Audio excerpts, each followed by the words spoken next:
Executive Director of Communications for the Los Angeles County Sheriff's Department. We thank you so much for being here with us today.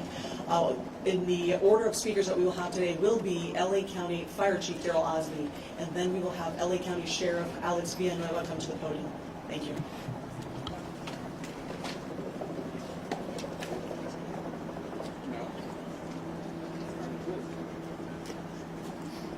Let's go live with Chief Daryl Osby of the County Fire Department. Good afternoon. My name is Daryl Osby, and I'm the Fire Chief of the Los Angeles County Fire Department. I want to thank you for coming here to today's briefing of the Willow incident.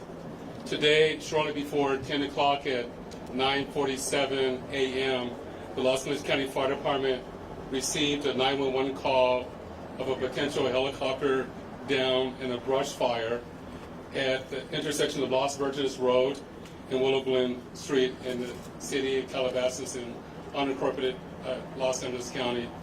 Upon arrival, our firefighters discovered approximately a quarter-acre brush fire that resulted from a crash on the hillside.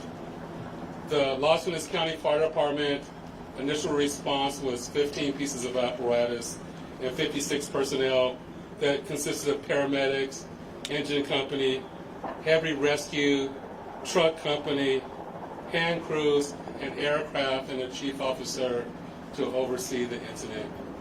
Upon arrival, during the incident, and upon arrival of the Sheriff's Department, our two respective departments entered into unified command to handle this incident. Our firefighters on scene indicated that there was a debris field in steep terrain with a quarter-acre brush fire that was occurring at the time. Our firefighters hiked in to the accident site with their medical equipment and hose lines to extinguish the stubborn fire, as it included the brush fire, debris from a helicopter, and the fire also included magnesium, which is very hard for our firefighters to extinguish because magnesium reacts with oxygen and water. In addition to our firefighters hiking into the incident, we had one helicopter flying to the incident with firefighter paramedics on board. Those paramedics were hoisted down to the incident early into the incident. They did a search of the area for survivors. Unfortunately, all the survivors on board were determined to have been perished. Firefighters and hand crews worked to extinguish the fire while carefully preserving the incident for investigation. Currently, this investigation is still ongoing. I would like to turn this over to my sheriff to continue the press briefing.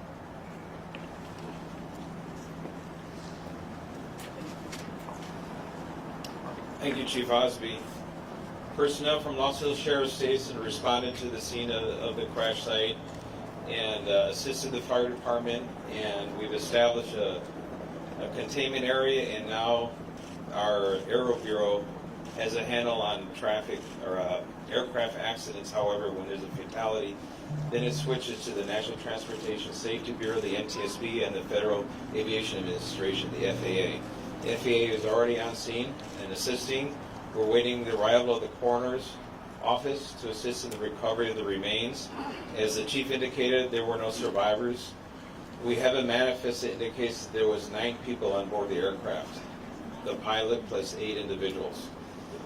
There is wide speculation of who the identities are. However, it would be entirely inappropriate right now to identify anyone by name until the coroner has made the identification through their very deliberative process, and they've made notifications to next of kin.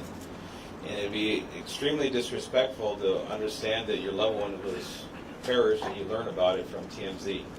That is just wholly inappropriate, so we're not going to be going there.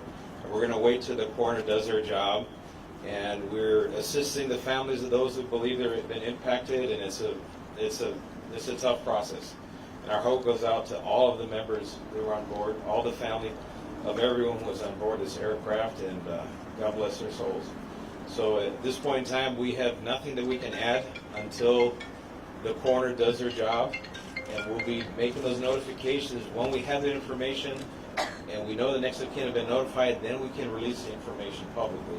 And you'll be notified in subsequent announcements. Sheriff, if the there's one manifest thing you says can 9 and 4, confirm. does that Do we mean there were have the 9 bodies? confirmation actually of 9 bodies there at the scene? That is our belief, yes. So we realize at this point there are so many questions. There's a lot of information out there, and again, we understand. There's a lot of information that's floating, but we certainly have a responsibility and an obligation, out of respect, of course, for the families. And this is a very difficult time for us all, for the city. We have the mayor here of Calabasas, also city. We thank them for being here. And in fact, they wanted to pass on a message that for those in the community that want to gather here and are coming to Calabasas, if you do, you are welcome to join others at the Deanza Park here in Calabasas, and the cross streets there are Los Hills and Las Virgenes. Also, the Sheriff's Information Bureau will be sending out updates as to when there will be, if there is one, a press advisory out, a notification of another press conference or any other updates through our Twitter. So please look for that. And again, we thank you so much for being here today.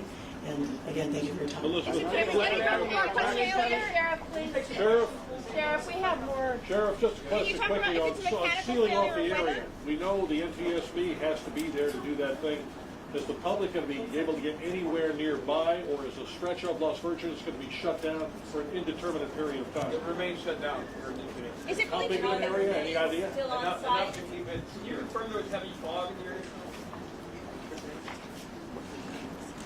That's Daryl being